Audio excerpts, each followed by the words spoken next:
In today's video, we're going to talk about how to answer interview questions about conflict. To be good at any job, you need to be able to handle conflicts professionally. This definitely applies when you work in customer-centric roles, but it could also apply even if you work in a job like software development. You could face conflicts with your team. That's why you'll hear questions about conflict in almost every single job interview.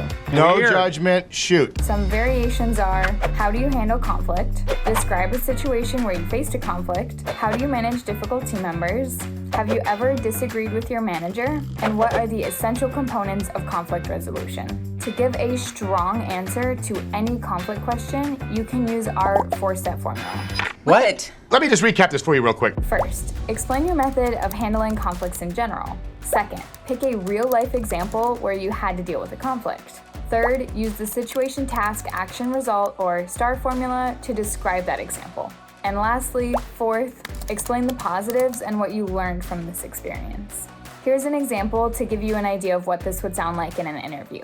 I like to put myself in their shoes to understand where the problem is coming from. Then try to find ways to work together to solve this problem. For example, a few months ago we got an SDR, and when she joined, she took over a few marketing tasks, things like cold emailing and list creation. As a marketing manager, I organized an intro call with her to explain our processes, messaging, and brand voice. But then at our 1-month check-in, I realized that she wasn't really following the instructions. I definitely knew I needed to bring it up because our SQLs were already declining.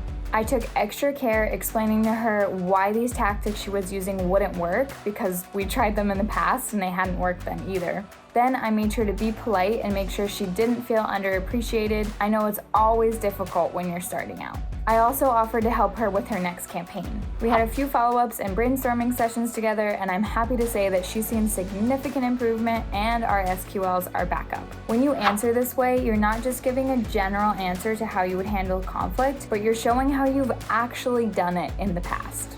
Try this 4-step answer in your next interview and let us know how it goes.